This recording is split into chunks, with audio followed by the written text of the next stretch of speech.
थी कि ना सिर्फ पुलिस एहलकार बल्कि रेंजर्स एहलकार भी बड़ी तादाद में मौजूद थे। कंटेनर्स, मिट्टी के बड़े बड़े ढेर और फिर खंदकें और उसके साथ साथ ट्रेलर, शाजोर और ना जाने किस कदर यहाँ पे रुकावटें थी जो खड़ी की गई थी। तो बहुत मुश्किल नज़र आ रहा था यहाँ से पीटीआई का क्रॉस करना।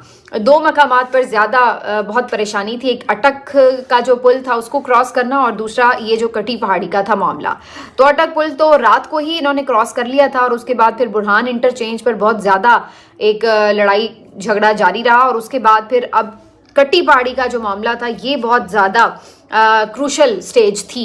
लेकिन पीटीआई कारकुनों ने ये क्रूशल स्टेज अब पार कर ली है। जब कोई ठान ले और जब वाकईतन इतनी बड़ी तादाद में लोग निकले हुए हैं और फिर वो कोई ये नहीं है सिर्फ कि वो बड़ी तादाद है या छोटी तादाद है, बात ये कि जो उनका जज्बा है, हालत उनकी ये है कि भाई वो तो अपने जो